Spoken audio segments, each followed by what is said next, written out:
How we doing, guys? Welcome to DT's Daily. Now, on today's show, where on earth do we start?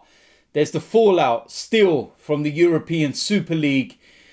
And absolutely randomly, out of the blue, Jose Mourinho has been sacked by Tottenham. I represent my fucking self. How we doing, guys? Welcome to DT's Daily. That's right.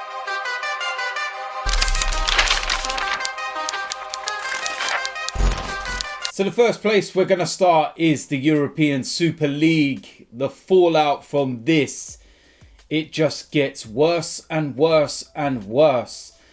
I spoke about it in yesterday's show, and I said I would speak a little bit more once we get some clarity on a few things. And it looks very evident now that the 12 clubs in question, including Arsenal and 5 other teams from the Premier League, is going to go ahead.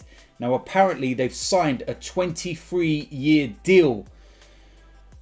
It's just staggering. Some of the things that I saw throughout yesterday from all different news outlets to do with governing bodies was just mind-blowing. This could genuinely change the face of football as we know it.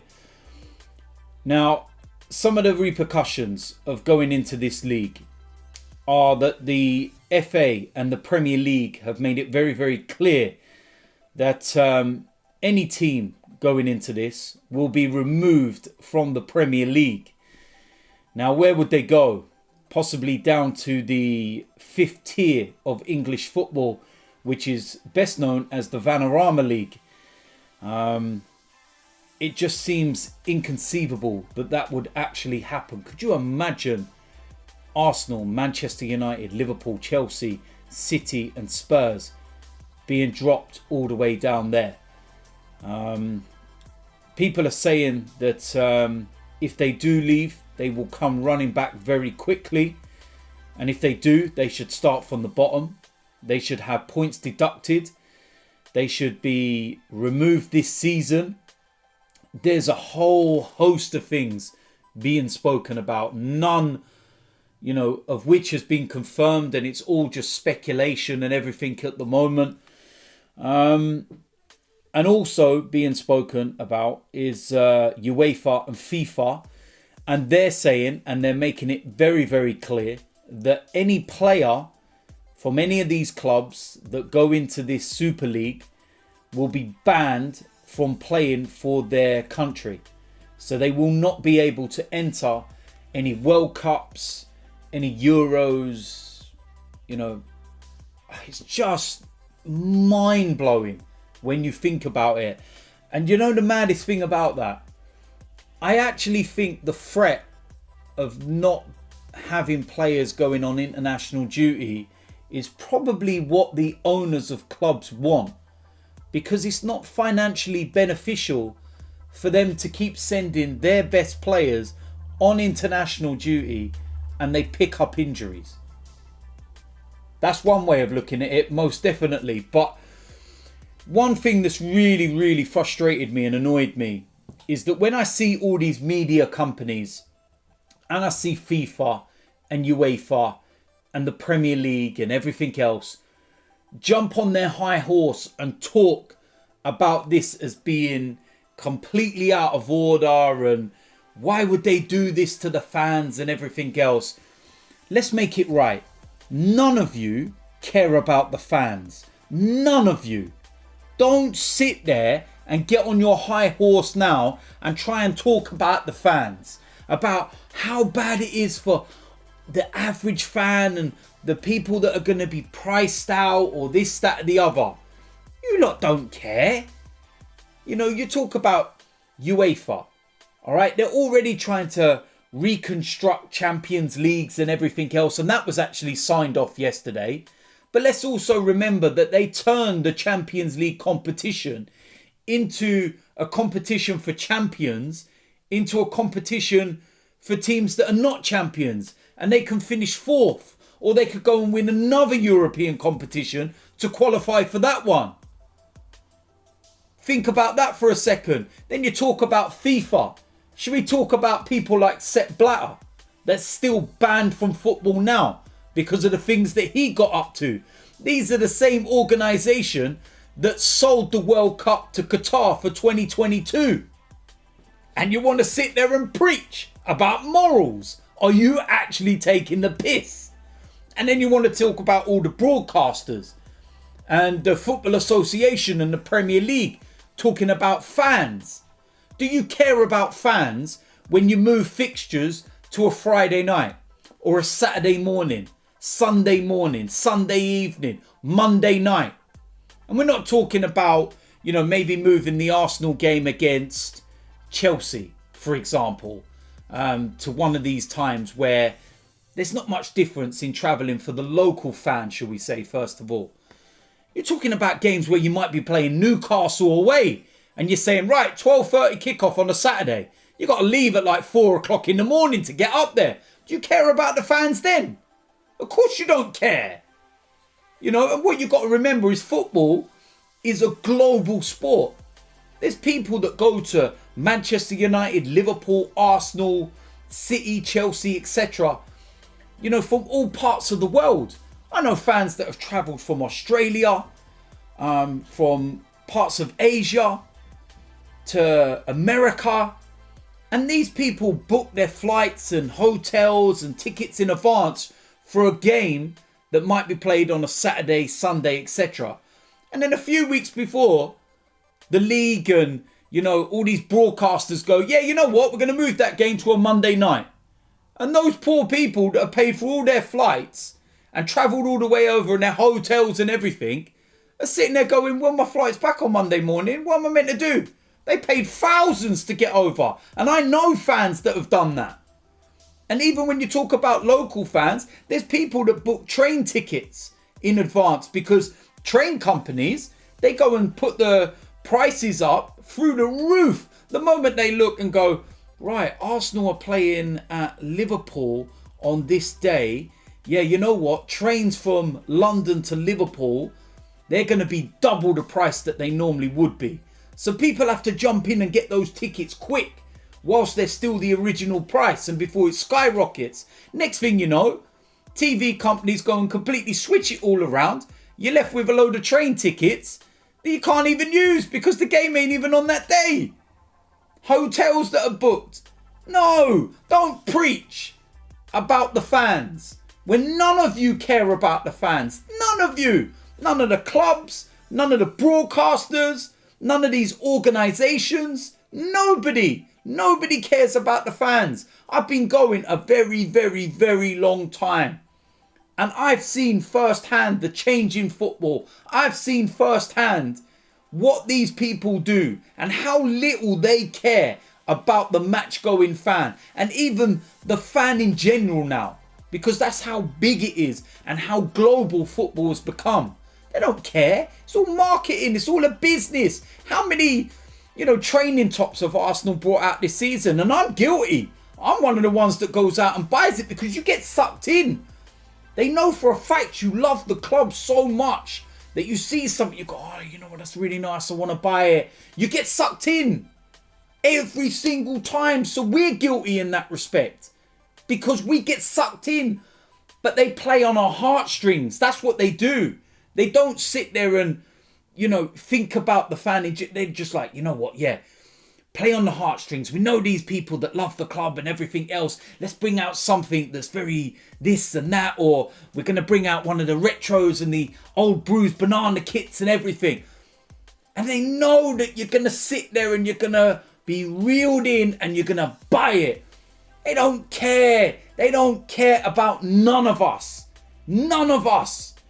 Some of the stuff that I'm seeing and hearing from these organisations and from some of these clubs, I think it was on Sky Sports that they were talking about one of the directors or somebody to do with one of the 6 clubs from the Premier League has basically already turned around and said that if they have to leave the Premier League, then so be it. What? Leave the Premier League? What on earth is going on? Honest to God, what is going on? I want to play against Barcelona and Bayern Munich and, Real Madrid and all these teams that I've been fortunate enough to see Arsenal play before. But I want to play them when we've earned the right to play them. That's what I want to see. The reason why we're all hyped and buzzing about a semi-final of the Europa League at the moment is because there's that golden ticket at the end for the Champions League. If we win the Europa League, we've won a European trophy, and then next season we can go to Barcelona or Munich or whoever. Let's forget about the teams and the capabilities and what the scoreline might be. We would have earned the right to go to those games and be in that competition. How have you earned the right?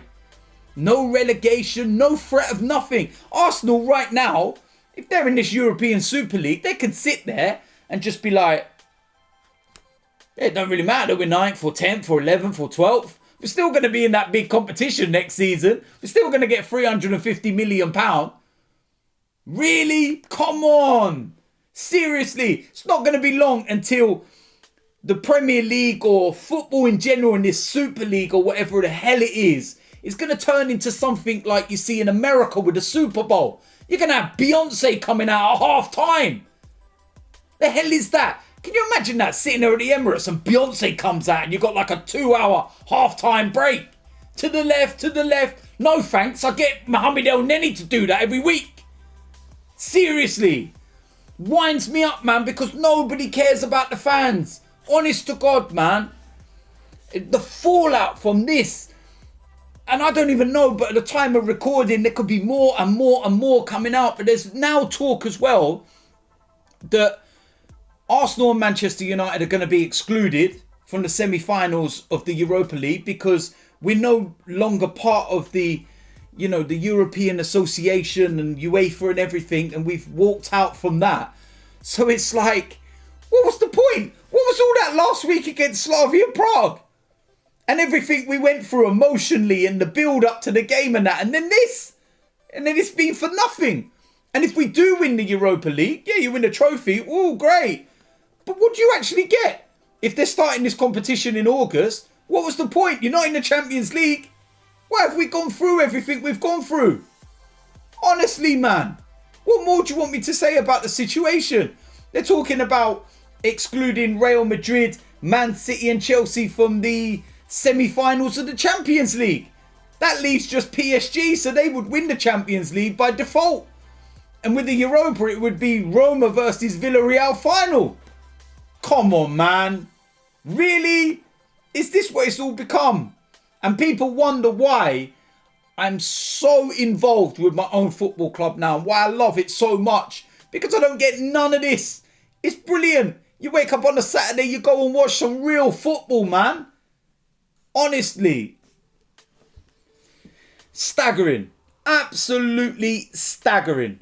And this is going to drag on for days and days and days. And I don't know where the hell it's going to end up and what is going to happen. But we're going to find out very soon. And listen, the next piece of news is Jose Mourinho. Because absolutely out of the blue, Jose Mourinho has been sacked by Spurs. And it's like 6 days before they play a cup final against Manchester City. Please, please, please do not tell me something hasn't happened. Please. Alright? Don't sit there and try and make out that you've just sat there 6 days before a final and gone, yeah, results are not really what we want. You know what? We're going to get rid of you and we're going to bring in Ryan Mason and Ledley King to take over until the end of the season. Really? Come on, man. When do you think people were born? Are you telling me that that's just the simple reasoning behind it all? Shut up, man. Honest to God, that is not the reason. I don't care how many news outlets or whoever says it. That is not the reason behind Jose Mourinho sacking. All right. Some of the early reports yesterday were saying that he's gone into, you know, the club's training and he's furious about this Super League and he wouldn't take the players out to train and everything. There was a massive bust up and he's been sacked. Now that sounds like a feasible story because of how just out there it was. It was just like mad. Seriously, man. It's like 6 days before a final. Don't get me wrong, I'm laughing inside because it's Tottenham. You know, but come on. 6 days before a final and you're saying to Ryan Mason and Ledley King, there you go. Come and face Man City and Pep Guardiola. Wow. And the maddest thing is that if there was one manager that you would probably look at and think, you know what, he could probably spring an upset and get a result against Man City, then it was Jose Mourinho. Absolute rubbish. Rubbish that his sacking was just because of results. Absolutely no chance. No chance whatsoever. So there we go. That is it for today's DT's Daily. As you can tell, I've had to let a bit of steam out. I've had to say what I think. And I don't know what more to say than that. It's just mad. It's mad. It's mad. It's mad. And yeah, as usual, let me know in the comment section what you think about those two topics and what you think about my comments. Let me know. If you're new around here, do make sure you hit the subscribe button. Make sure you smash a like on this video. And I will see you lot soon. I'm out of here.